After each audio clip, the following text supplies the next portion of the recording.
Extreme weather or extreme exaggeration? A raging, howling signal of climate change. That's what the Washington Post recently declared about extreme weather. Whether it's flooding, forest fires, or destructive hurricanes, extreme weather events are inevitably cast by the media as evidence that climate change is not only real, but also urgent and disastrous. But is weather really getting more extreme globally?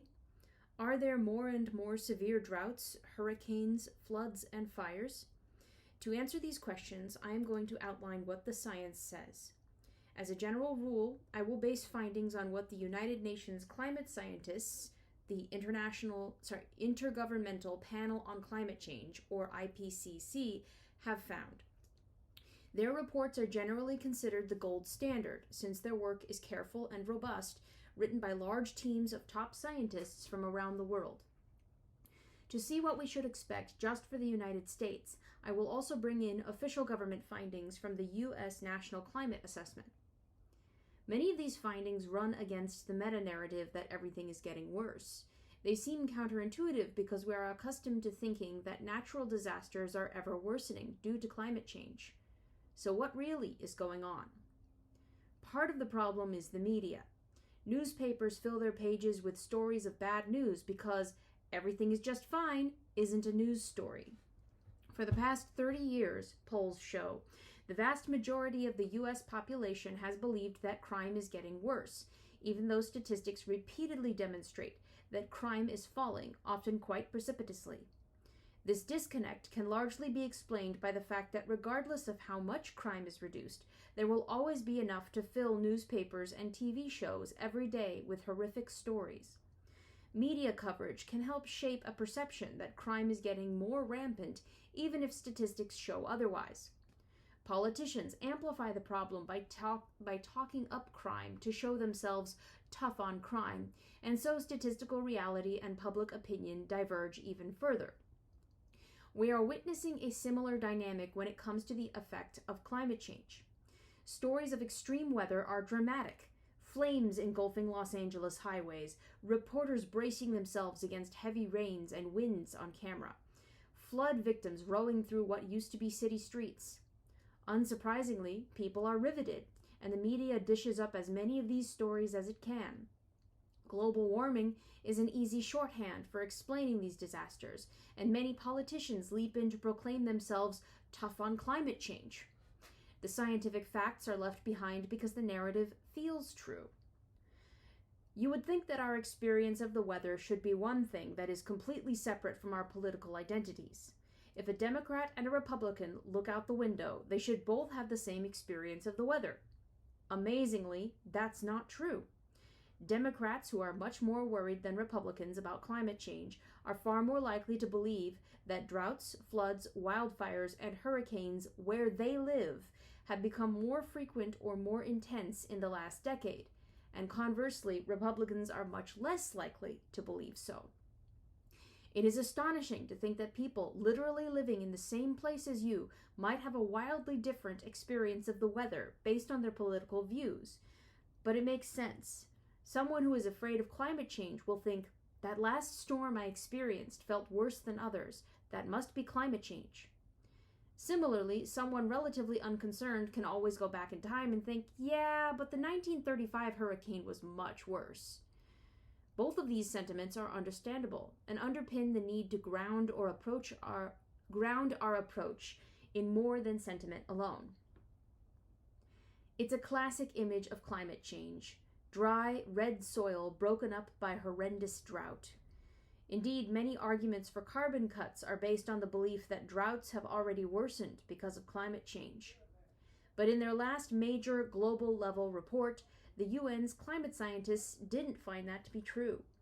They said there is low confidence in a global scale observed trend in drought. They found that since 1950, drought had likely increased in the Mediterranean and West Africa, but had likely decreased in Central North America and Northwest Australia. In other words, on a planetary level, the Earth isn't experiencing more drought. For the United States, the federal government's most recent National Climate Assessment, NCA, states unequivocally that drought has decreased over much of the continental United States in association with long-term increases in precipitation. So contrary to what you hear in the news, even the United States' own climate assessment tells you that droughts have decreased, not increased. Moreover, the UN scientists found, and this may be very surprising, that the purported link between man-caused climate change and drought is actually weak. There is low confidence in attributing changes in drought over global land areas since the mid-20th century to human influence. The U.S. National Climate Assessment agrees. The scientists are basing their findings on data that mostly reveals no increase in global drought. One 2014 study even shows a persistent decline in global drought since 1982, and another from 2018 finds this downward trend goes all the way back to 1902. The evidence also shows that, globally, the number of consecutive dry days has been declining for the last 90 years. For the United States, the National Oceanic and Atmospheric Administration, the official scientific agency that focuses on oceans, waterways, and the atmosphere, finds that since 1895, the area of the lower 48 states that has been very dry has certainly not increased. In fact, there has likely been a slight decline from 12 to 10%, although this is not statistically significant. So, despite what we often hear, it is incorrect to say that we are seeing the climate impact of drought, either globally or in the United States. But what about drought in the future? The UN's climate scientists find, with a medium level of confidence, that if carbon emissions increase drastically, indeed at a level that would be unrealistic, then it is likely that the risk of drought could increase in the already dry regions toward the end of the century. Similarly, U.S. government scientists find that if emissions increase at a much faster pace than mainstream scenarios, and if there is no attempt to improve water management, then chronic long-term drought is increasingly possible by the end of this century. So it is possible to argue that climate change can make future drought worse, but it is important to point out the caveats here. This outcome is likely to occur in scenarios of very high, very unlikely carbon emissions, and the effects will actually be experienced only toward the end of the century. And, as the United States' official report makes clear, this worsening requires an assumption that we wouldn't take any measures to better protect and preserve our water resources. In the real world, that last assumption is unrealistic. In fact, in California, during droughts, reservoirs can be used to reduce the drought deficit by about 50%, whereas extensive water usage, mostly irrigation, can almost double drought duration and deficit. Both of these actions, positive and negative, can be more readily, quickly, and efficiently changed than global carbon dioxide levels. Crucially, when we look at the science, the claim that climate change is causing drought today is just not founded. Leonardo DiCaprio's 2016 climate change documentary was called Before the Flood. Rolling Stone published a 2019 article on climate change called How to Survive a Flooded World. In the same year, the New York Times declared, "Flooding offers a preview of future climate havoc." Unlike DiCaprio and the media, when the world's best scientists worked together to examine evidence linking flooding and climate change, they could not find enough proof to even determine whether flooding was getting better or worse. The United Nations has carefully estimated the total amount of flooding around the world and found that it's not clear whether it is even getting more or less frequent, much less if there is a human fingerprint involved. Looking at inland flooding, the UN's scientists say there is a lack of evidence and thus low confidence regarding the sign of trend in the magnitude and/or frequency of floods on a global scale. The U.S. Global Change Research Program clearly says that it cannot attribute changes in flooding to carbon dioxide, nor find detectable changes in flooding magnitude, duration, or frequency. What's true at a global level clearly isn't necessarily true locally. In some parts of the United States, such as the upper Mississippi River Valley, flooding has increased, but it has decreased in other parts of the country, such as the Northwest. So, overall, the United States' official climatologists have made a similar finding to that of the United Nations. They have not established a significant connection of increased riverine flooding to human-induced climate change. Sometimes people hold up specific examples of flooding, such as in Texas or in Venice, Italy, that are caused by climate change, without there being any scientific basis to link the event to climate change whatsoever. Sometimes there is scientific underpinning to link a flooding event to climate change. What this typically means is that researchers have run a climate model with and without carbon dioxide emissions and found that running the climate model with carbon dioxide emissions results in more precipitation that could be consistent with the flooding experienced.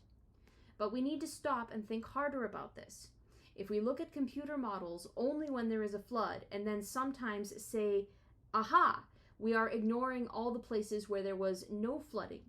And because climate change means less rain in some places, there could have been flooding in the absence of climate change. This is exactly what the UN tells us when it points out that overall and globally there is no increase in flooding. Reporting only the negative is sadly what gives us a biased understanding. In the future, the incidence of heavy rain will increase, and there will be an expansion of areas that experience significant increases in runoff, which can increase the hazard of flooding. But the UN scientists emphasize that trends in floods are strongly influenced by changes in river management. This tells us that there are far more important levers that we could look at to reduce flooding than carbon cuts. Even in the future, flood damage will be much more strongly affected by other human impacts, like river management, and by how much building takes place on floodplains than by climate change. U.S. government scientists believe future increases in heavy rain could contribute to increases in local flooding in some catchments or regions, but say that it's far from clear when any future impact from climate on flooding will be detectable.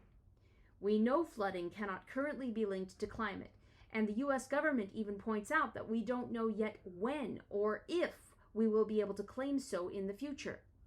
It is hubristic, to say the least, for climate campaigners to claim to know better.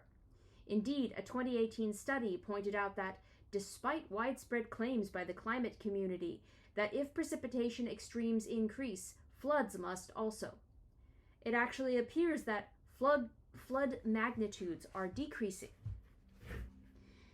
We need to differentiate, of course, between actual incidents of flooding, which is not clearly increasing, and damage from flooding.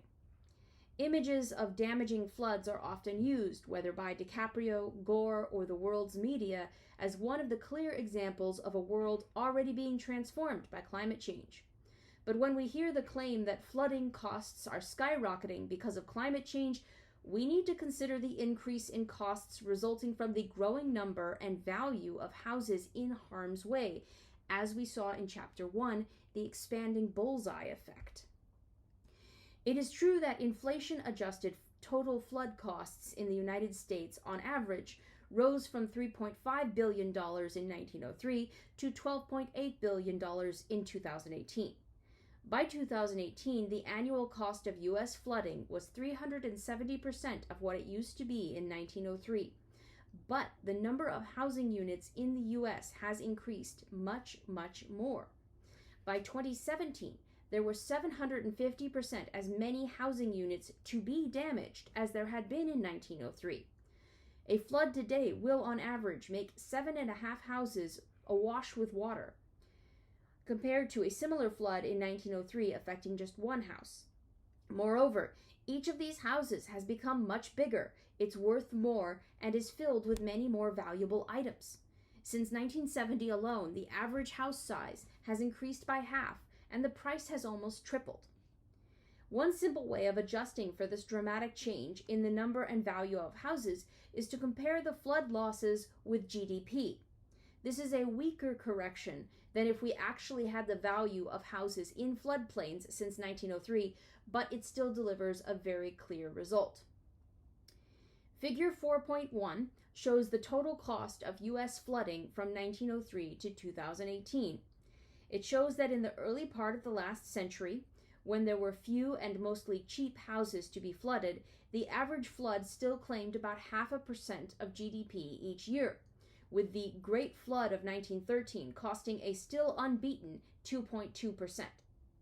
Today, with many more and more costly houses, average floods over a year cost just over 0.05% of GDP, 10 times less. So while the dollar value of flooding damage has increased dramatically as a percentage of the national income, flooding takes far less of a toll than it did a century ago. U.S. flooding costs in percentage of GDP, 1903 to 2018. Dashed trend shows best fit. All of which is to say that we need to think about floods differently. Globally, the incidence of flooding is not on the rise, nor is there any evidence that global warming has led to more floods. In some areas, increased rains due to global warming may eventually lead to increased flooding, and we should prepare for that scenario with sensible water management policies. However, we should not confuse the rising costs of flooding with flooding itself, or indeed with climate change. It is entirely caused by more houses and more wealth. In fact, the cost compared to the U.S. national income has declined almost tenfold. If we want to reduce this amount even more, the solution isn't to be found in radically reducing carbon dioxide levels. The solution is to stop building lots of big, expensive houses in flood zones. Every summer, in both the northern and southern hemispheres, wildfires erupt somewhere, contributing to a widely held perception that they are increasing in occurrence, severity, and damage. Perhaps because images of fire are so frightening, or because fire can leap up with apparent randomness, or because, particularly in California, flames have subsumed the homes of the very affluent. Wildfires have become one of the most potent political symbols of global temperatures run amok. The real story bears little resemblance to such alarmist storytelling. To begin with, over the past 150 years, our exposure to fire has dropped dramatically. The examination of sedimentary charcoal records spanning 6 continents and 2 millennia show that, in fact, global burning has declined sharply since 1870.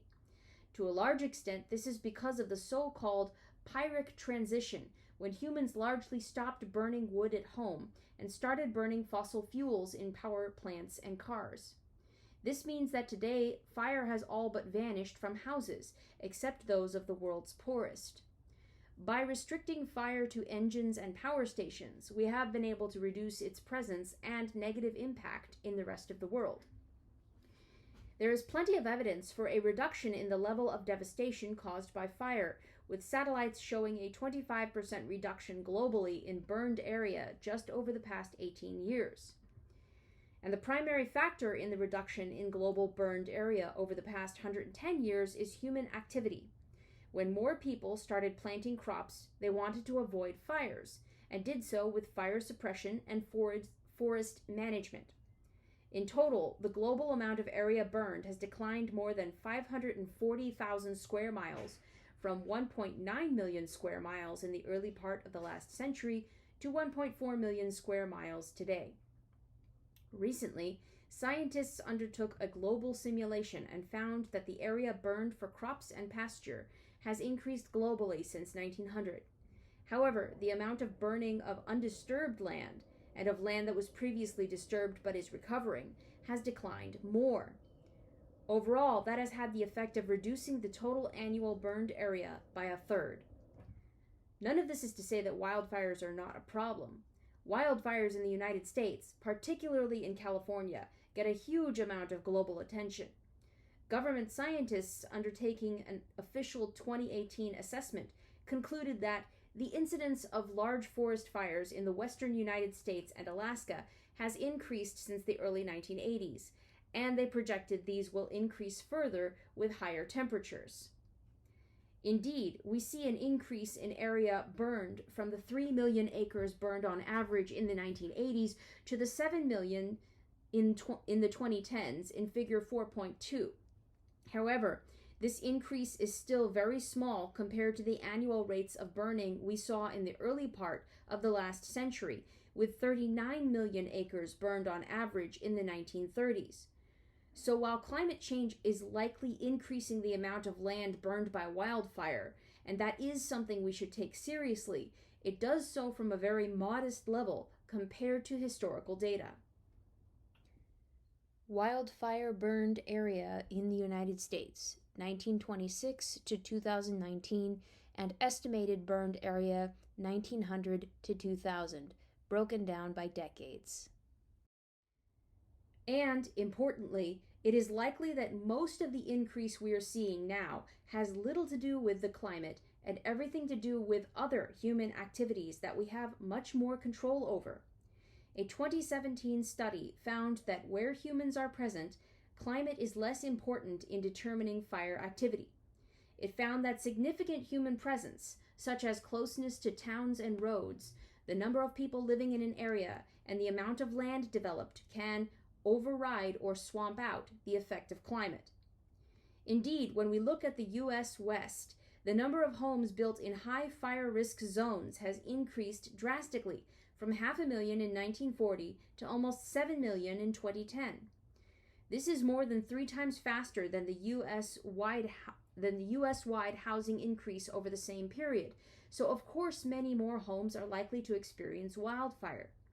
Moreover, this growth is set to continue until 2050, meaning our first target for reducing wildfire damage should be to deter people from building houses in high-risk zones. Damage from wildfire is also on the rise not because of more wildfire, but because of the expanding bullseye effect.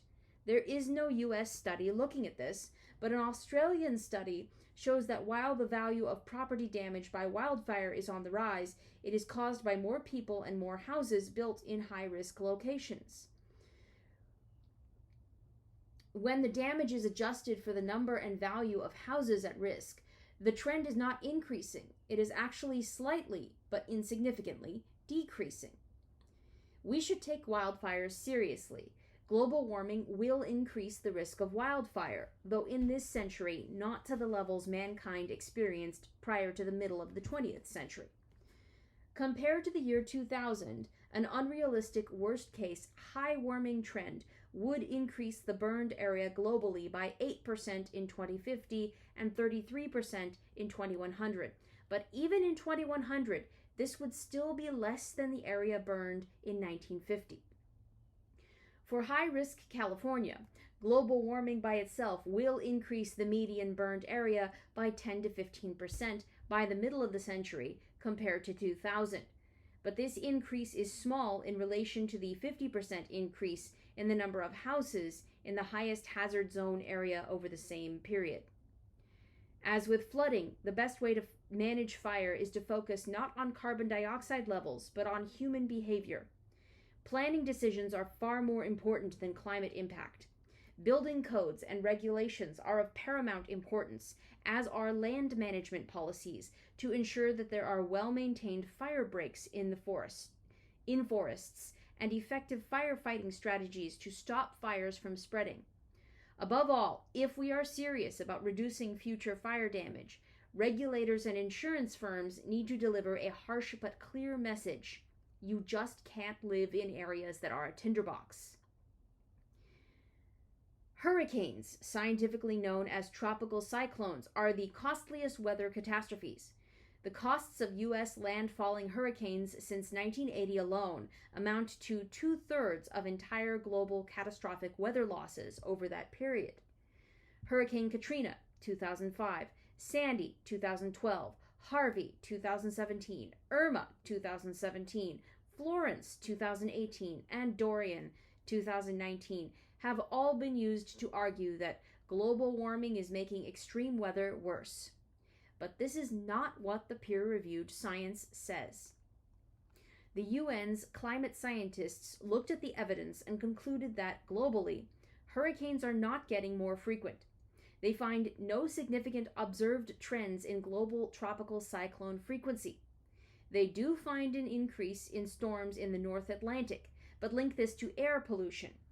They specifically say that there is low confidence in attributing changes in hurricane activity to human influence. This finding is backed by the U.S. National Climate Assessment, which concludes that hurricane activity in the Atlantic has increased, but that it's not possible to blame climate change. Climate scientists at NASA not only agree, but add that it will not be possible to detect the impact of climate change for at least a couple of decades. Moreover, a new 2018 study reveals that continental U.S. landfalling hurricanes show no trend in frequency or intensity. In fact, to the extent there is one, the trend is slightly, though statistically insignificantly, declining. This is true not only for all hurricanes, but also for the worst ones at Category 3 and up. Yet, the cost of U.S. hurricanes has gone up dramatically. This fact is often used to suggest that global warming is making hurricanes worse and more destructive. But what is really happening is, again, that the bullseye is expanding. While the U.S. population since 1900 has more than quadrupled, coastal populations have increased far more. The population of all the coastal counties from Texas to Virginia on the Gulf of Mexico and Atlantic has increased 16-fold in the same period. The coastal population of Florida has increased a phenomenal 67 times. There are now many more people living in Dade and Broward counties in South Florida than lived along the entire coast from Texas to Virginia in 1940. For a hurricane in 1940 to hit the same number of people as a modern hurricane ripping through Dade and Broward today, it would have to tear through the entire Gulf of Mexico and Atlantic coastline. From Texas to Maine, the number of housing units within 31 miles of the coast increased from 4.4 million in 1940 to 26.6 million in 2000. Correcting for the increase in housing units, the story of worsening damage changes substantially. If we just look at the inflation-adjusted damage from hurricanes in the left graph of figure 4.3, it is clear that costs have gone up dramatically, something that would still be somewhat true if we look at it as a percentage of GDP, because the increase in coastal vulnerability has increased much, much more than GDP. This is why researchers estimate the cost of hurricanes over time as if all of them hit the United States as it looks today. Cost of U.S. landfalling hurricanes over time. The graph on the left shows the cost of all landfalling hurricanes in the continental United States from 1900 to 2019 in 2019 dollars. The graph on the right shows the cost if the same hurricanes had hit the U.S. as it looks today. Dashed lines are best linear fit. The Great Miami Hurricane of 1926 destroyed much of the city, hence the prevalence of Art Deco architecture in the rebuilt areas. Only about 100,000 people lived in Miami at the time, in far cheaper houses than today. The inflation-adjusted damage ran to $1.6 billion.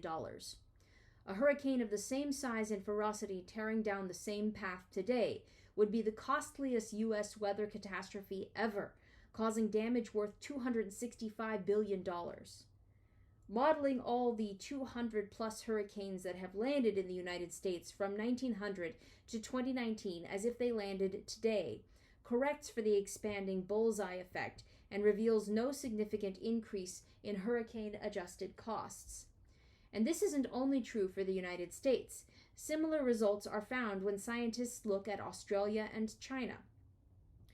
Looking to the future, the UN's climate scientists find that the best but weak evidence suggests that hurricanes will become fewer but more intense. These stronger hurricanes will likely create more damage, meaning they will result in more costly damages. But as the population keeps growing and the number of houses close to the coastlines increases, it is projected to more than double this century. Demographic changes will increase damages much more, swamping the impact of climate change. The good news is that as people get richer, hurricanes will become less deadly. Poorer communities are affected far more harshly by hurricanes, in part because poorer people live in flimsy housing that offers little protection, and in part because they have little capital or insurance to rebuild. Hurricane Dorian, which hit the Bahamas in 2019, appears to have had its worst effects on the poor Haitian immigrant population, whose shantytown, The Mud, was devastated. Over the century, humans will keep getting richer and better able to protect themselves from the effects of hurricanes. Currently, according to a highly quoted study in Nature, hurricanes cost humanity about 0.04% of global GDP. By 2100, GDP is projected to increase fivefold and deliver a much higher degree of resilience. If we assume that hurricanes stay at the level they are today, that is, with no climate change at all, global hurricane damages in 2100 will cost just 0.01% of GDP. However, if we use the UN's expectation of stronger but fewer hurricanes, the global cost in 2100 will double to 0.02% of GDP. So climate change will make future hurricanes more damaging, 0.02% instead of 0.01%. But because the world is getting much richer and thus more resilient and prepared for disaster, hurricanes will have a lower overall cost as a percentage of GDP in 2100 than they do today. For the future, what matters most is that we make sure that the most vulnerable, worst off people living in shantytowns like The Mud are lifted out of poverty. It is growth, not carbon dioxide reduction, that will prevent the harrowing losses that the world's poorest endure as a result of hurricanes.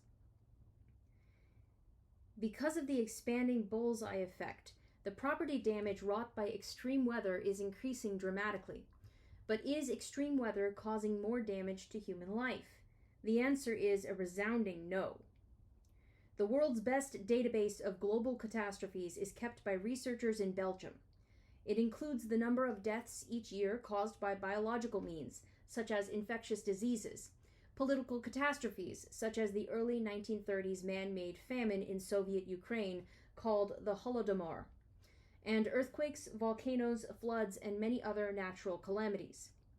Analyzing this database, we can see that extreme weather used to kill far more people than it does today. Let's look at the climate-related deaths from droughts, floods, storms, wildfires, and extreme temperatures. Since such deaths vary greatly from year to year, we take the average of each decade, starting with the 1920s. What we see in figure 4.4 is that deaths caused by climate-related disasters have declined precipitously over the past century. In the 1920s, these disasters killed almost 500,000 people each year, mostly in large floods and droughts in developing countries. Today, the total number of climate-related deaths across the world has declined to fewer than 20,000 each year. Over the past 100 years, the number of deaths from these climate-related catastrophes has plummeted by 96%. Remember that over the same time period, the global population has increased fourfold, so the average personal risk of dying in a climate-related disaster has declined by 99%. Global climate-related deaths from disasters, 1920 to 2019, averaged over decades. This massive reduction shows a dramatic increase in climate resilience, likely brought about by higher living standards, a reduction in poverty, improvement in warning systems, and an increase in global trade, meaning that droughts are less likely to turn into widespread famines. Aside from human casualties, the most important impact of disasters is the economic cost. By wiping out a family's livelihood and possessions, a single act of nature can transform and ruin lives. We often hear about billion-dollar disasters and how there are ever more of them. Indeed, the Boston Globe warns us more billion-dollar U.S. disasters as world warms. And yes, the annual number of disasters costing $1 billion or more, adjusted for inflation, has indeed increased, from about 3 in the early 1980s to about 15 in the late 2010s. But it's once again due to the expanding bullseye effect. Any disaster today will cause more damage because there are more homes, factories, office buildings, and infrastructure to destroy. If we adjust for the increasing size of the economy, a billion-dollar disaster in 1980 would have caused $2.3 billion in costs in 2010 in a 2.3 times bigger U.S. economy. Once we account for that, we discover that the increase in the number of catastrophic disasters is statistically insignificant. Globally, we can look at the cost of weather-related disasters adjusted for GDP. See Figure 4.5. Global weather-related disaster cost as a share of global GDP, 1990 to 2019. Dashed line is best linear fit. We have good global coverage only since the 1990s, but over these past 3 decades, it is clear that global weather-related costs have not increased but actually declined from 0.26% of the global GDP in 1990 to 0.18% in 2019. A new 2019 study splits the damage across all major hazards, from flood, flash flood, and coastal flood to heat and cold, to drought and wind damage. It finds that for all of them, and for both rich and poor countries, the costs of weather-related disasters have declined, in economic terms and more so in mortality. Thus, neither the human nor the relative financial cost of weather-related disasters has actually increased as a result of climate change. We cannot use these numbers to conclude that there are no increases in the number of weather disasters, although, as we have just seen, droughts, floods, wildfires, and hurricanes show little or no increase globally. But they do tell us that resiliency has outpaced any potential increase in the incidence of disasters. And importantly, the total economic impact of these disasters is fairly low. For the United States, hurricanes have cost 0.19% of GDP since 2000. Floods have cost 0.07% of GDP. That is less than Americans spend each year on fast food. It's a large sum, Americans love fast food, but it's far from a world-ending amount on a national scale. Of course, for an individual or family, these events can be utterly devastating. None of what we discuss here is meant to diminish that reality. But 100 years ago, flooding and hurricane costs were much more devastating for American communities. Both nationally for the United States and across the developed and developing world, extreme weather is causing less suffering, both in terms of death and in terms of share of GDP.